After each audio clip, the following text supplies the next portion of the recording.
Welcome to Remembering Legends, a place where Sandra honors the lives of unforgettable individuals whose legacy still speaks through time. Here, we look back on celebrated names from film, music, sports, and culture, remembering the passion and influence they shared with the world. Each tribute is a chance to celebrate their journey and keep their memory alive in a meaningful way. Ferrara, nicknamed the Bull, was a determined Major League Baseball outfielder known for his grit and hard-nosed style of play. Born on December 22, 1939 in Brooklyn, New York, he carried a strong working-class energy into the game. He made his MLB debut in 1963 and played through 1971, earning a reputation as a dependable player who brought intensity every time he stepped onto the field. A respect earned through effort. Ferrara was never the flashiest name in baseball, but he was widely respected for his consistency and effort. He contributed key hits in important moments and supported his teams with solid defensive play. Teammates valued his competitive mindset and the way he approached the game with seriousness and pride, always giving full effort regardless of the situation. Remembering his legacy. Ferrara passed away at the age of 84. No public details about the exact cause of death have been shared. His passing marks the loss of a player from a different era of baseball, one defined by toughness, discipline, and heart. He's remembered as someone who represented the spirit of the game through persistence and dedication, leaving behind a lasting impression on those who followed his career.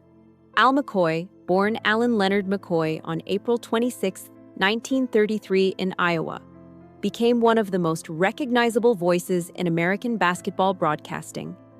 Long before his name was widely known, he developed a style built on clarity and enthusiasm, making even routine moments feel alive for listeners tuning in from home or on the move. Career McCoy spent more than 5 decades calling games for the Phoenix Suns, starting in 1972 and continuing through 2023. His work in the NBA set him apart as the longest-tenured broadcaster in league history. Rather than relying on overly complex commentary, he focused on storytelling, rhythm, and signature expressions that became closely tied to the team's identity. His voice helped bridge the gap between the game on the court and the fans listening at home. Legacy. He died at the age of 91, with no publicly shared cause of death, understood to be related to natural age. His passing marked the end of an era for Suns broadcasting.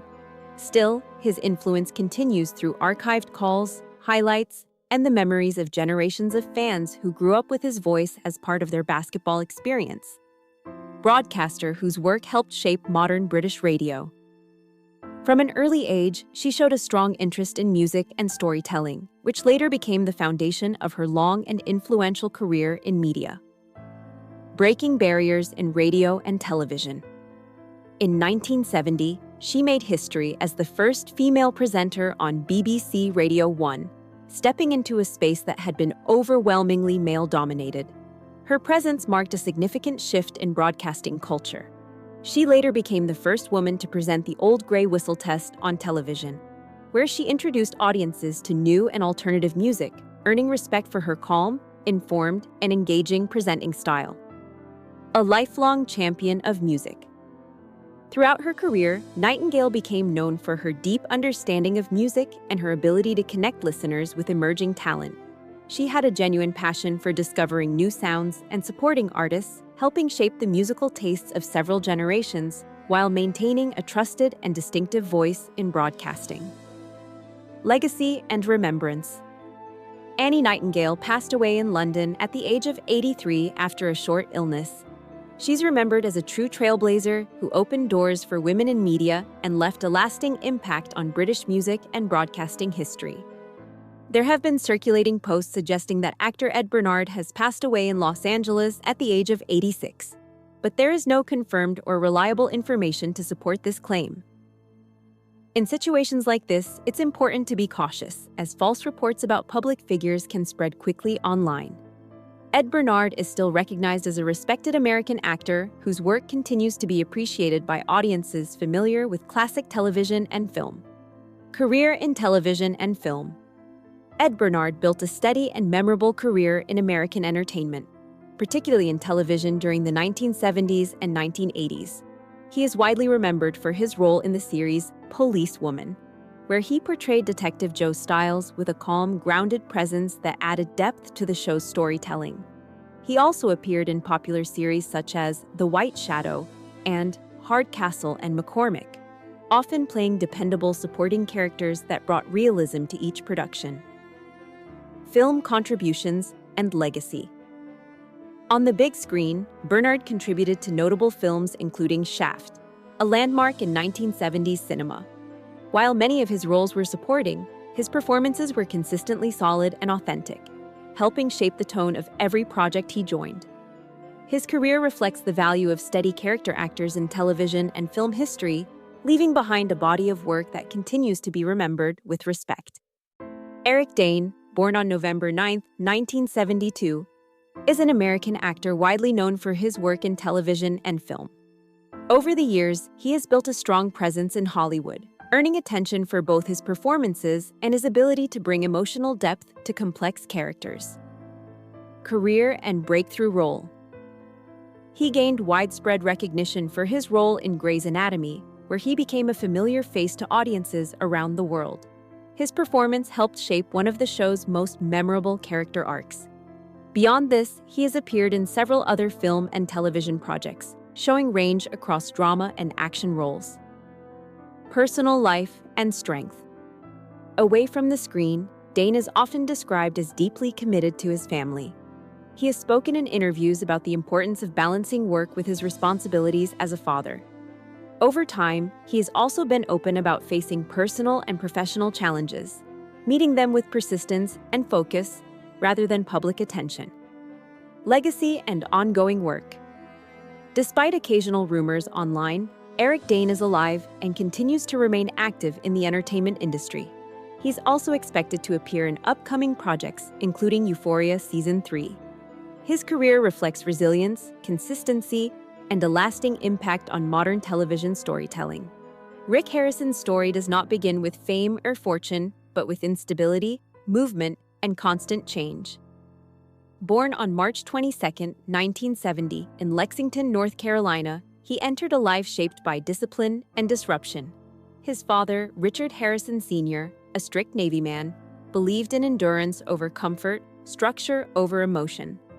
Because of military postings, Rick's childhood was spent constantly relocating. New towns, new schools, new faces that never stayed long enough to become familiar. Just as he began adjusting to one environment, the family would move again, forcing him to restart his social world from scratch. This instability created an early sense of detachment, where belonging always felt temporary. But there was another challenge that shaped his identity even more deeply: epilepsy. At just 8 years old, Rick experienced his first seizure, an event that changed how he saw himself and how others saw him. In an era with little awareness or empathy for neurological conditions, he was often misunderstood and isolated. School became difficult not just academically, but socially and emotionally. Instead of support, he often faced confusion from peers and adults. Yet within this difficulty, something important began to form: his habit of reading. Books became his escape, his education, and eventually his foundation. While life around him kept shifting, reading gave him a stable world where he could learn on his own terms, shaping the mind that would later define his success. Dropping out and learning the hard way. By the time Rick Harrison reached his teenage years, life had already convinced him that traditional systems were not designed for him.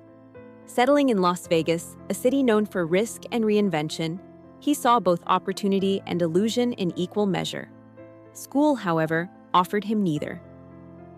At 17, he made a decision that would define his future trajectory. He dropped out of high school.